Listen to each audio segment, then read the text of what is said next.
It's pretty interesting when you look at how differently we handle mistakes. Ours versus, well, other people's. Mm-hmm. Someone else messes up, says the wrong thing, Mm-hmm. maybe even causes, real hurt, and somehow we often find a way to forgive them Yeah. eventually. Yeah, most of the time. But when it's us, when we're the one who stumbled, Mm-hmm. it just feels like a whole different ball game inside, doesn't it? Oh, absolutely. It's a really common human thing, actually. That ability we have for empathy, outwards. It just doesn't always circle back inwards. Right. Instead, we can get so critical, like hypercritical of ourselves, just replaying those moments, the bad calls. It feels like it's on this endless loop sometimes. Exactly, that loop. And that's really what we want to dig into today. Why is forgiving ourselves so much harder? Why do we cling on to our own slip-ups so tightly? And maybe more importantly, what are some actual practical ways we can find that same kind of release we often give others? Maybe, if you're listening, this sounds familiar. Forgiving someone else is almost automatic, but forgiving yourself feels like climbing a mountain. That feeling, yeah, I think that resonates with a lot of people. And a big reason for that difference, it often just boils down to the standards we have for ourselves. Okay. We tend to have this really clear picture of who we think we should be, right? And when what we do doesn't match that picture, well, the disappointment can be really deep, and it sticks around. Okay, let's unpack that a bit more. The sources we've been looking through, they point to this really fascinating thing, how we sometimes confuse feeling guilty all the time with actual growth. Mm-hmm. Like we think if we keep beating ourselves up, stay stuck in that regret, that somehow proves we've learned something, that we've changed. It's interesting, isn't it? There might even be a sort of subconscious reason for that. Like we feel suffering equals paying the price. Ah, So if we stop feeling bad, maybe we haven't really paid for the mistake, even though, that constant guilt doesn't actually help us change. Right. Real growth, like the sources really stress, isn't about sitting in shame. It comes from understanding what went wrong and then, actively choosing to do things differently next time. it's about learning and moving forward. Exactly. Learning, adapting, actually making progress.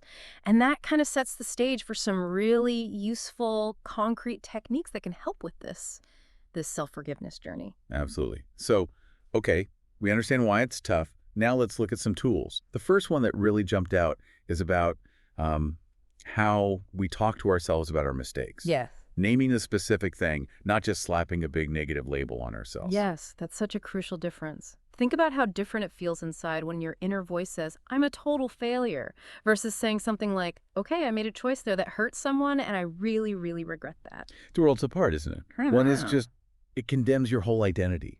The other one focuses on a specific action and its outcome. Yeah. And the point isn't to dodge responsibility, right? It's about being honest, accountable, but without that, like, self-destruction. Exactly. You're separating who you are from something you did. Yeah. And that separation is just so vital for healing. The sources, they share some really relatable stories here. People saying that even when others forgave them ages ago, they still feel haunted by something they did years back. It just shows how much self-forgiveness is its own internal process. It doesn't always depend on what other people say or do. Right. And there's also that other kind of guilt, the quieter type, maybe. Yeah. Guilt from not doing something, Oh, yeah. missing a chance, not speaking up when you felt you should have. That can weigh really heavy, too. It really can. But a key thing here from the material is realizing that holding on to that guilt, punishing yourself over and over, it doesn't actually achieve anything positive. It's not noble. That don't make you better. Exactly. In fact, it can really get in the way. It can lead to bitterness, fear. It can even mess with your current relationships, how you see yourself. Okay. So forgiving yourself in this light, it isn't about pretending the past didn't happen. It's more like deciding to stop the punishment now. That's a powerful way to put it. Okay, so technique one, name the wound, not the label. Yep. Got it.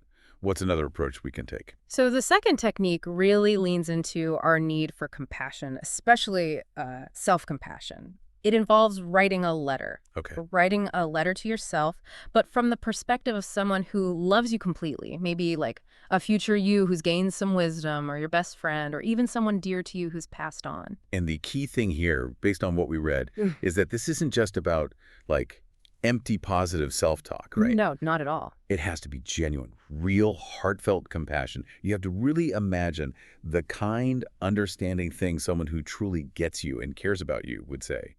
About the mistake, sure, but also about who you are now. Exactly. And what's really cool about this is how it can start to um, rewire that inner voice.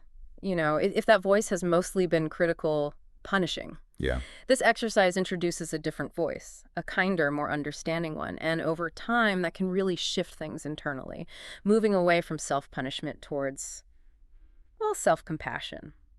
That Yeah. makes a lot of sense. That's what It's easier to be kind to someone else, so sort of borrowing that kindness and aiming it back at yourself through this letter. Yeah, I can see how that could work. Okay, technique 3 moves us into thinking about time and how we change. Right. This one is about consciously making a distinction, separating the person you were back when the mistake happened from the person you are today. Okay. It's acknowledging, yeah, you weren't perfect then, and hey, you're still learning now.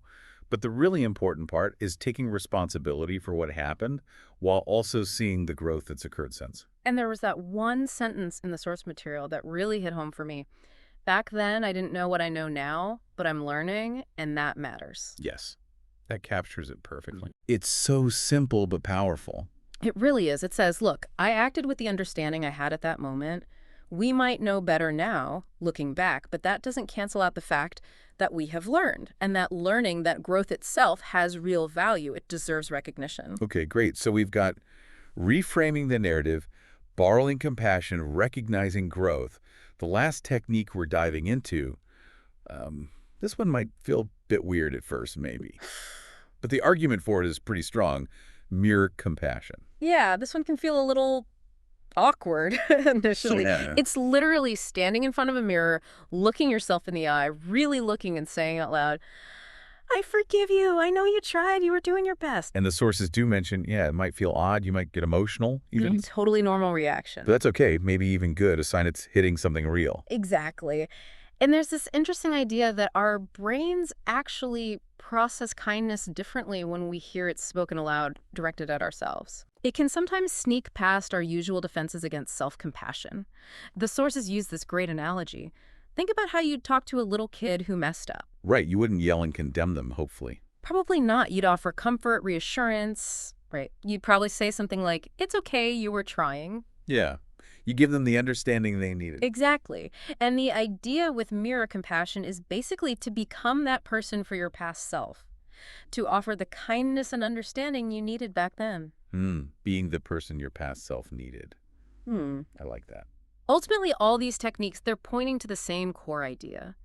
Forgiving yourself isn't about letting yourself off the hook or saying bad behavior was okay. It's not excusing it. No, it's making a conscious, brave choice to heal from it, to finally put down that heavy weight of self-punishment you've been carrying. And the feeling of that, when it actually happens, the sources describe it as like lightness, being able to take a full breath again. Reaching that place where you can genuinely say, okay, I made mistakes, big ones maybe, but I am more than my worst moment. That's the heart of it, really. Letting go doesn't erase the past, but it frees you up. It gives you the energy to actually live now and build something better going forward. So if you're listening to this and you know you've been carrying guilt or shame or regret, maybe for a long time, just please hear this. You deserve to be free from that. You really do. Self-forgiveness isn't something you do for your past self, not really. It's a gift, a vital gift you give to your future self. And you are absolutely worthy of that gift. Seriously. We really applaud you just for, listening, engaging with this topic, thinking about maybe letting some of that go. It's definitely a brave thing to consider. Yeah. So just maybe one gentle breath at a time. Yeah. And maybe think about this. What if you tried just one of these things? How might that start to gently, subtly change how things feel inside for you over time?